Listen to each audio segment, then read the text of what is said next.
നമസ്കാരം.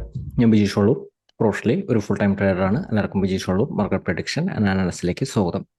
ഇന്ന് നമ്മൾ നോക്കാൻ പോകുന്നത് നിഫ്റ്റി ബാങ്ക് നിഫ്റ്റിയിൽ എന്തൊക്കെയാണ് സംഭവിച്ചിരിക്കുന്നത്, വരും ദിവസങ്ങളായാലും എന്തൊക്കെയാണ് സംഭവിക്കാൻ പോകുന്നത്, അങ്ങനെ വിദഗ്ധമായിട്ട് നമുക്ക് ഈ ഒരു ട്രെൻഡ് നമുക്ക് മാനേജ് ചെയ്യാം.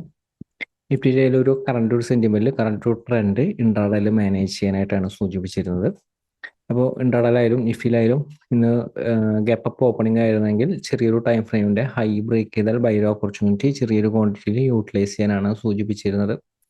നിഫ്റ്റിയിലായാലും നിലനിർത്തേണ്ട സപ്പോർട്ട് 22,300 22,300 നിലനിർത്തി കഴിഞ്ഞാൽ നിഫ്റ്റി പോസിറ്റീവ് സെന്റിമെന്റിലാണ് നമ്മളത് സൂചിപ്പിച്ചിരുന്നത്. ഇതിന് മുകളിൽ ഇതിൻ്റെ ഒരു താഴെയാണ് നമുക്കൊരു ഷോർട്ട്സിൻ്റെ ഒരു ഓപ്പർച്യൂണിറ്റിക്ക് ഒരു സാധ്യത. ഇന്നൊരു സൈഡ് വേസ് മൊമെന്റ് ആയിരുന്നു, ചെറിയൊരു റേഞ്ചിന്റെ ഉള്ളിലുള്ള മൊമെന്റ് ആയിരുന്നു. അതുപോലെ തന്നെ ബാങ്ക് നിഫ്റ്റി നോക്കി കഴിഞ്ഞാൽ അറിയാം, നമ്മൾ പറഞ്ഞിരുന്നത് ബാങ്ക് നിഫ്റ്റിയിലും സപ്പോർട്ട് 47,200 ഇന്ന് വന്നിരിക്കുന്ന ഒരു ലോ ശ്രദ്ധിക്കുക. ബാങ്ക് നിഫ്റ്റി ആയാലും എക്സാക്റ്റ് ആയിട്ട് എപ്പോഴും നമ്മൾ പറയാറുണ്ട്, എപ്പോഴും സപ്പോർട്ട് എന്നുള്ള ഒരു ബൈക്കാണ് കൂടുതൽ ഇമ്പോർട്ടൻ്റ് നൽകേണ്ടത്. 47,200 നിന്നാണ് എക്സാക്റ്റ് ആയിട്ട് ബാങ്ക് നിഫ്റ്റി ഒന്ന് ബൗൺസ് ചെയ്തത്. ബാങ്ക് നിഫ്റ്റി ഒരു ചെറിയൊരു മൊമെന്റ് ആയിരുന്നു മാർക്കറ്റിൽ കിട്ടിയിരുന്നത്. വരും ദിവസങ്ങളായാലും സപ്പോർട്ട് റെസിസ്റ്റൻസ് ചേഞ്ച് ഉണ്ട്. അതുപോലെ തന്നെ നിഫ്റ്റി ആയാലും വരും ദിവസങ്ങളായാലും മാനേജ് ചെയ്യാനായിട്ട് സപ്പോർട്ട് റെസിസ്റ്റൻസ് ചേഞ്ച് ആയിട്ടുണ്ട്. അപ്പോൾ അതുകൊണ്ട് തന്നെ നമുക്ക് വരും ദിവസങ്ങളായാലും നമുക്ക് എങ്ങനെ മാനേജ് ചെയ്യാൻ പറ്റുമെന്ന് നമുക്ക് നോക്കാം.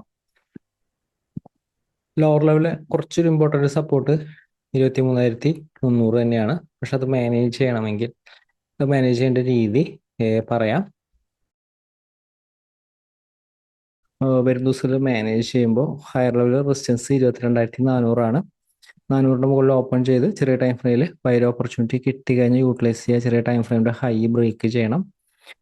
ഇതിൻ്റെ ഒരു താഴെ ചെറിയ സ്റ്റോപ്പ് ലോസ് മെയിൻറ്റെയിൻ ചെയ്തുകൊണ്ട് ബൈ ഓപ്പർച്യൂണിറ്റി യൂട്ടിലൈസ് ചെയ്യാം. ഇതിൻ്റെ ഒരു താഴെയാണെങ്കിൽ ഇതിൻ്റെ ഒരു മുകളിലേക്ക് ബൈക്ക് ആണെങ്കിൽ ഇതിൻ്റെ ഒരു മുകളിലേക്ക് സസ്റ്റെയിൻ ചെയ്യാനായിട്ട് വെയിറ്റ് ചെയ്യണം.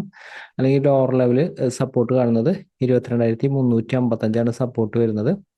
അപ്പോൾ ഈ ഒരു സപ്പോർട്ട് ഹോൾഡ് ചെയ്യുന്നുണ്ടെങ്കിൽ ക്വിക്കായിട്ട് പ്രോഫിറ്റ് ബുക്ക് ചെയ്യുക. ഇൻ കേസ് ഈ ഒരു സപ്പോർട്ട് ബ്രേക്ക് ചെയ്തിട്ടാണ് വരുന്നതെങ്കിൽ ഇപ്പോഴത്തെ ഒരു സെന്റിമെന്റിൽ നമ്മൾ തൊട്ടടുത്തൊരു സപ്പോർട്ട് റെസിസ്റ്റൻസുകളൊക്കെയാണ് നൽകിയിരിക്കുന്നത്.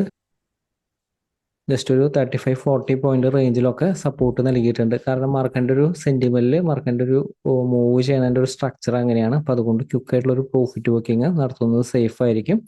ഇൻ കേസ് ബൈർ ഓപ്പർച്യൂണിറ്റി ഒക്കെ യൂട്ടിലൈസ് ചെയ്യുമ്പോൾ റെസിസ്റ്റൻസ് എത്തുന്ന ഒരു സമയത്ത് തന്നെ ക്വിക്കായിട്ട് പ്രോഫിറ്റ് ബുക്ക് ചെയ്യാനായിട്ട് ശ്രദ്ധിക്കുക.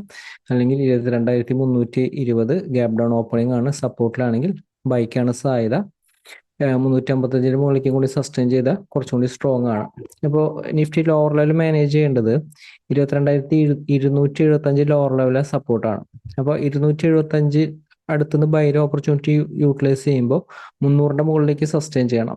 ഈ ഒരു സപ്പോർട്ട് മാത്രം ഇങ്ങനത്തെ രീതിയിൽ മാനേജ് ചെയ്യുക. 22,300 അടുത്താണ് കുറച്ചൊരു നല്ല സപ്പോർട്ട് കാണുന്നത്. അപ്പോൾ ഇൻ കേസ് അതിൻ്റെ ഒരു താഴത്തേക്ക് പോയാലും 300 ഹോൾഡ് ചെയ്യുന്നുണ്ടെങ്കിൽ ബൈർ ഓപ്പർച്യൂണിറ്റി യൂട്ടിലൈസ് ചെയ്യാം. അല്ലെങ്കിൽ 320 മുകളിലേക്ക് സസ്റ്റെയിൻ ചെയ്താലും ബൈർ ഓപ്പർച്യൂണിറ്റി ആണ്. ഇൻ കേസ് ഓപ്പൺ ചെയ്യുന്ന ഗ്യാപ് ഡൗൺ ഓപ്പണിംഗ് ആണ്, സപ്പോർട്ട് ഒരു താഴെയാണെങ്കിൽ ചെറിയ ടൈമിലെ ഷോർട്ട്സ് ആൻഡ് ഒരു ഓപ്പർച്യൂണിറ്റി യൂട്ടിലൈസ് ചെയ്യുക. ക്വിക്കായിട്ടുള്ള ഒരു ഫാള് മാർക്കറ്റിൽ കിട്ടും. പക്ഷെ അത് അടുത്തൊരു സപ്പോർട്ട് എത്തുമ്പോൾ ശ്രദ്ധിക്കണം. അടുത്തൊരു സപ്പോർട്ട് ഹോൾഡ് ചെയ്ത് തിരിച്ചു കയറുന്നുണ്ടെങ്കിൽ, സ്ട്രെങ്ത് ഉണ്ടെങ്കിൽ തിരിച്ചു കയറാനായിട്ട് ശ്രമിക്കും. ഈ ഒരു സപ്പോർട്ടിന് തിരിച്ചു കയറാനായിട്ട് ശ്രമിക്കും. ക്വിക്കായിട്ടുള്ള ഒരു പ്രോഫിറ്റ് ബുക്കിംഗ് നടത്തുക. ഇൻട്രാഡേയിലായാലും നിഫ്റ്റി 22,300 താഴത്തേക്ക് സസ്റ്റെയിൻ ചെയ്താൽ ആണ് വീക്ക്നെസ് കാണുന്നത്. 22,300 താഴെ ഹോൾഡിംഗ് ബേസിസിൽ നിലനിർത്തിയാലും ഈ ഒരു ട്രെൻഡിന്റെ വീക്ക്നെസ് കാണുന്നുണ്ട്. അതുപോലെ തന്നെ ബാങ്ക് നിഫ്റ്റിയിലും ഇന്ന് എക്സാക്റ്റ് ആയിട്ട് നമ്മൾ നൽകിയിരിക്കുന്ന ഒരു സപ്പോർട്ട് ഇതാണ് ആ ഒരു ബൗൺസ് നടത്തിയിരുന്നത്. അപ്പോൾ വരും ദിവസങ്ങളിലായാലും ബാങ്ക് നിഫ്റ്റി നമുക്ക് എങ്ങനെ മാനേജ് ചെയ്യാൻ പറ്റുമെന്ന് നമുക്ക് നോക്കാം. ബാങ്ക് നിഫ്റ്റിയും സെയിം സിറ്റുവേഷൻ തന്നെയാണ് കാണുന്നത്. അപ്പോൾ അതുകൊണ്ട് തന്നെ ഇൻ കേസ് ഓപ്പൺ ചെയ്യുന്നത് പറഞ്ഞിരിക്കുന്ന ഒരു റെസിസ്റ്റൻസിന് ഒരു താഴെയാണെങ്കിൽ ഷോർട്ട് സെല്ലിനാണ് സാധ്യത. ഷോർട്ട് സെല്ലിന്റെ ഓപ്പർച്യൂണിറ്റി യൂട്ടിലൈസ് ചെയ്യാം. അല്ലെങ്കിൽ നമുക്കൊരു ചെറിയ ടൈം ഫ്രെയിമിന്റെ ഒരു ബൈ ഓപ്പണിംഗിന്റെ മുകളിൽ കിട്ടിക്കഴിഞ്ഞാൽ യൂട്ടിലൈസ് ചെയ്യാവുന്നതാണ്. പക്ഷെ സ്റ്റോപ്പ് ലോസിന്റെ താഴത്തേക്ക് തന്നെ സ്റ്റോപ്പ് ലോസ് പ്ലേസ് ചെയ്തുകൊണ്ടായിരിക്കണം. ഇത് ബ്രേക്ക് ചെയ്ത ക്യാൻഡിൽ തന്നെ ചെറിയൊരു സ്റ്റോപ്പ് ലോസിൽ എപ്പോഴും ട്രേഡുകൾ മാനേജ് ചെയ്യുക. ഇൻ കേസ് ഓപ്പൺ ചെയ്യുന്ന ഗ്യാപ് ഡൗൺ ഓപ്പണിംഗ് ആയിരുന്നാലും ഇന്ന് പറഞ്ഞിരിക്കുന്ന ഒരു സപ്പോർട്ടിലാണെങ്കിൽ ശ്രദ്ധിക്കുക, ഷോർട്ട് സെന്റർ ഓപ്പർച്യൂണിറ്റിക്ക് സപ്പോർട്ട് ബ്രേക്ക് ചെയ്യാനായിട്ട് വെയിറ്റ് ചെയ്യുക. ഇൻ കേസ് സപ്പോർട്ട് ബ്രേക്ക് ചെയ്ത് വരുന്ന ഒരു ഓപ്പണിംഗ് ആണെങ്കിൽ ചെറിയ ടൈം ഫ്രെയിമിലെ ഷോർട്ട് സെന്റർ ഓപ്പർച്യൂണിറ്റി യൂട്ടിലൈസ് ചെയ്യാം. 47,000, 90 ആ റേഞ്ച് ടെസ്റ്റ് ചെയ്യും. 46,900 ഹോൾഡ് ചെയ്തുകൊണ്ട് 47,000 മുകളിലേക്ക് ഒരു ക്യാനിൽ സസ്റ്റെയിൻ ചെയ്താൽ ബൈ ഓപ്പർച്യൂണിറ്റി യൂട്ടിലൈസ് ചെയ്യാം.